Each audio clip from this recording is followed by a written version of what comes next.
Welcome to Omenana series with Nzetubo Sigwe Ezikolomuo. Today I want to discuss 7 unavoidable Igbo traditional practices you should not joke with.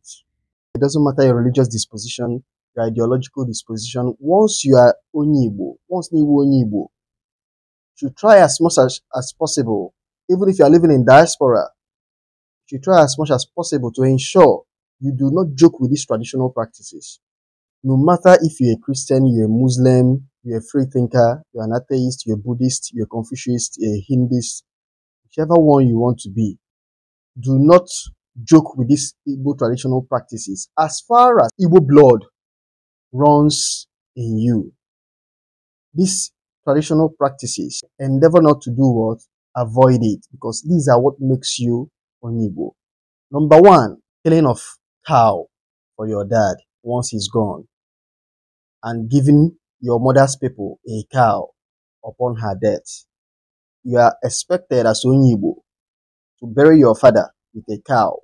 If you don't have money for cow at the moment of burial, you can do it anytime. But just know there is a debt you owe your father for bringing you to this life. And it's a debt you owe your mother's people for giving your father the privilege to marry your beloved mother. In fact, whether you like your parents or not, is a debt you have to pay, because in the eyes of Igbo tradition, this is the greatest honor you will give to them. You will bestow upon them for opening the portal you use to come into this world. In some cases, if your father did not do this for his own father, you cannot even do it for him. You have to go and do it for his own father before you come back to do it for him. So it's a debt that must be paid, and you need to pay. It's a cultural debt that must be paid. It's a cultural rite of passage that must be paid. We need to understand this thing. There is no religious sentiment about this. It's an honor. You need to understand there are some cultural practices that we need to continue, not because there is any kind of, I don't know whether I should use the word fetish attached to it. There is no fetish. This is an honor. In the eyes of Igbo culture, that is the greatest honor you can give to your father. That is the greatest honor you can give to your mother. Upon the passage of your mother, you are expected to give your mother's people a cow. Present a cow to your mother's people. Then upon the passage of your father, you are expected to kill a cow in the honor of your own father. It is wrong that you did not do this, and tomorrow you want to call a party or want to celebrate something, and you are using cow, you slaughter a cow to do that celebration, or gift another person a cow. No, don't do it. In the eyes of the Igbo culture, it's a dishonor, because the one person that deserves to be honored with a cow first is your father and your mother. So don't joke with this Igbo traditional practice. Number 2, tending of family of 4 as first son. Once you are the first son, or you are the eldest person in the family, and the family of 4, is your turn to tend or to look after the family of 4. Don't say because my religion does not accept it. No. You must accept it. Consider it as an honor. If you are the oldest, consider it as an honor. If you are the first son, consider it as an obligation of being the first son. Most times, some people want to enjoy some perks that comes with being the first son, but they try to shy away from the responsibility that comes with it. One of the responsibilities that comes with being a first son is tending the family of 4. So once it is passed down to you, don't say no. You can decide that you are not going to kill anything or do anything that you feel that is fetish, but don't ever make the mistake of denying or running away from it. No, don't do it. And saying that my faith does not accept it. Don't make that mistake. Collect it and keep. The least you can do is once in a while, you bring out the offer and explain to the offer that whatever that needs to be done, that your faith does not accept, that they should understand. Rather, they should take this kola nut that you are breaking in appreciation that they gave you the privilege of being the first son or being the oldest person. That hopefully that the next person that you come to might be able to do those things that you cannot do. The beautiful thing about Igbo culture is that it's dialogue driven. It's very conversational. Some of the things that people run away from Igbo culture, saying it's petty, is some things that they would have, as in, rearranged through conversation. If you understand Igbo tradition very well, you know that it's very dialogue driven. It's argumentative. Present your strong arguments. Don't condemn. Rather, present a better argument on why you want it this way. And you see that thing will flow. I used to tell people that spirits are humans like us. When I mean human, they are also spirits like us. So, present strong arguments why you want it to be done this way. But the worst you can do is to condemn or say, I don't want. Don't reject an honor given to you. Many make that mistake. When they are being honored, they reject it in the eye of paganism or with the excuse of paganism of being or fetish. Don't do it. Don't do it.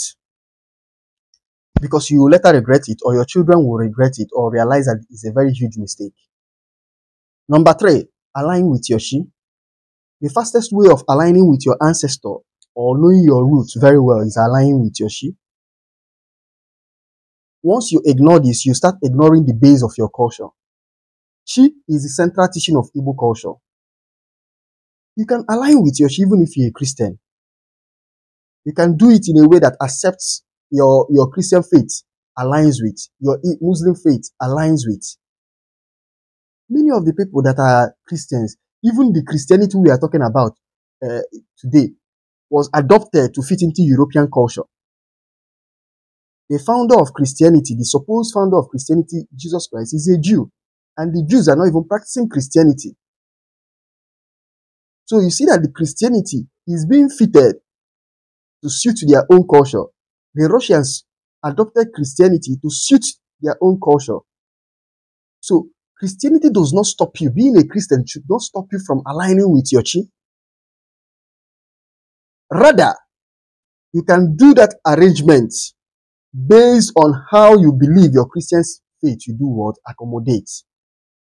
Remember, I said that Igbo culture is argumentative. Argue these things out. This is how I want it to be done. This is how I want it to be what? Done. But don't make the mistake of not aligning with your Chi or petitioning your Chi. The fastest way to get acclimatized with your roots is what? Knowing your Chi, accepting your Chi. Who are we if we are disconnected from our roots, from our culture? Nothing. We are nothing. Number 4, Ibnato Zunwada. Ensure name in Zunwada. What do I mean by Ibnato Zunwada? Once a female member of a family dies in her husband's house, ensure you go back to her husband's house and do the normal rites that shows, even if the physical body is buried in the husband's compound, ensure that the father's family do the needful, that he's buried, even if he's spiritually in the father's compound, or they're involved, or that she is brought back. Don't say that we don't understand. I'm trying to explain to you why you need to do it. Because a woman's final resting place is in her father's compound. No matter how successful her marriage was in her husband's place, her final resting place is in her father's place. So ensure name in Atalozunwada. Yes, it can be argued that they want to bury the body at the husband's place by the children. The children can argue that. But you, the family members, her real family members, should ensure that you do the needful of Imenato Zunwada. Each community know how they go about it. And you decide to bury the person dies in diaspora abroad. Make sure that some certain things are collected and brought back to the husband, to the father's family for the final world interment. Number 5. Once in a while, visit Afa Diviner. As an Igbo, learn that once in a while, you need to what? Gain Afa. Even if I keep saying it, no matter your faith, this is our rule. That's how you hear from your own ancestors. Christianity does not stop you. I don't know where we get this impression. Christianity, Islam, any religion you decide to adopt, you are free. But it should not stop you from being connected from your root, from your ancestry. At times, it's through Alpha you will hear the voice of your own ancestors. Some people can hear it through dream state. Few people are privileged to hear the voice of their ancestors through the dream state. But if you are not having that privilege, once in a while, visit Alpha, visit a sound Alpha diviner around your place so that you know the direction, the voice, because you're a representative of your ancestors on earth. So you must make sure that you are always aligning with them. You must make sure that your current values or lifestyle or understanding does not disconnect you from them. You can't dilute your ancestry, your culture. So Alpha helps you to stay rooted. It's not a sin. It is not a sin. Alpha divination is not a sin. It's not wrong. It's who you are. It's who we are as Igbo. Number 6, ensure you visit your mother's people while your mother is alive and continue this visitation while she is long gone. That your mother is dead does not mean that you have severed every connection you have with your mother's people. Ikunne, that relationship with Ikunne is integral in Igbo culture. Don't joke with it. Maintain the link with your mother's people while your mother is alive and ensure that link is maintained while she is long gone. Number 7, learn to pray with kola nut as onye Igbo and learn this.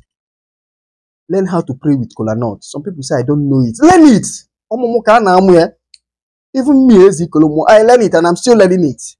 I once have that fear. Oh, I don't know how to pray with. You learn it. I don't care the religion you choose to belong. You must learn how to pray with kola nut as onye Igbo. You must learn how to pray unzu as onye Igbo. It doesn't stop you from being whatever thing you want to be. It doesn't stop you from being an atheist. It doesn't stop you from being an atheist. You learn it and pass it down to your own children. This is who we are. We pray with kola nut. So you must learn it, how to pray with kola nut. So these 7 traditional practices, you must learn it.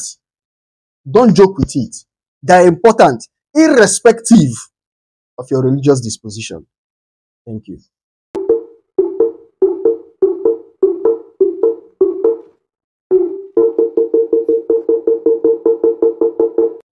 Thank you for watching this video.